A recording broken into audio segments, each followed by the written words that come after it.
Today we have Mr. Chandan Vijay, the Chief Data Officer of Energy Industries, ABB, with us. Thank you so much, sir, for joining us at ETCIO Data Strategy Summit 2023. And it's great to see you after a long time. When it comes to data right now, we have seen the hurdle of making it into a decision-making process. And that's where the loss of transmission is there between, organizations. How we can combat this hurdle, if I ask you? If you look at the data transmission issues, right, I think we talked about in a few minutes back. One is putting the right audit policies in place and establishing routines which kind of provide certain metrics to users, which gives an assurance to them that the data is completeness. And of course, data threading is one, which is an important aspect, where you're trying to bridge your data from the data creation to the end of the data life cycle. Now, that also kind of brings into a certain aspect about how do you ensure that you're able to effectively use that data. I think we talked about that also, right? Now, the completeness of data is the most important aspect, and then the trustworthiness of the data.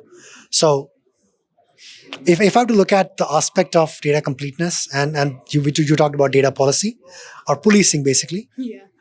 I think it's a very tricky area because when they have massive amount of data, I think it is very difficult to understand which data paradigm to use and how do you get the right value out of it.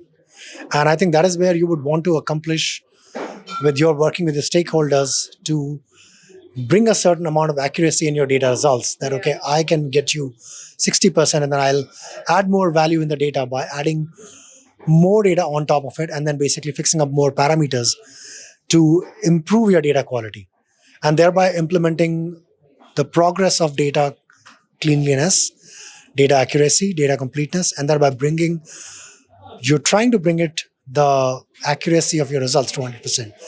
A lot of organizations claim 60%, 70%, 80%. I think it's going to take time because with the advent of AI, I think some of these things will become much, much faster.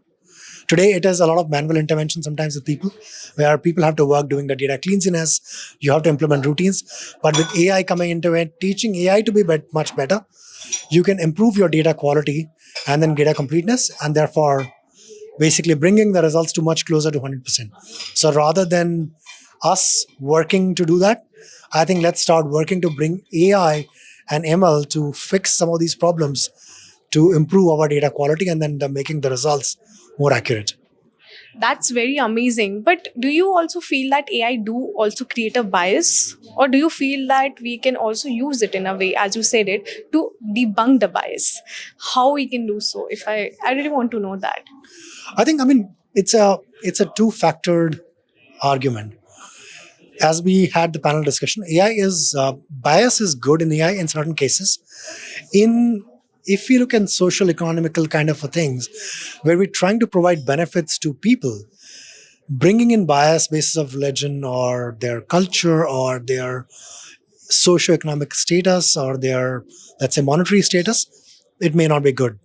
But when it comes to making bias in let's say, a digital twin for a manufacturing facility, I think that is a good one because then you can make your results faster, more accurate, versus trying to use hundreds of parameters. You say, no, I want to focus on these 20 parameters which affect my outcomes more. And therefore, introducing this bias in the learning aspect would make it more efficient. So in an automation kind of an industry, if you have your electrical systems which are there, you understand what those systems are, you understand their limitations. You can obviously introduce a bias because you understand what parameters tweak. Whereas when it comes to, let's say, health insurance, giving reservations, giving insurance policies, or even for that matter, like admissions to college. There have been recently published studies where Harvard and other colleges have been known to give preference to certain economic background candidates and from certain states. So similarly, if such bias can be eliminated, then we have a much better usage of AI versus in statuses where a limited usage parameter would give a much accurate result. That is where I would say the bias is actually a good one.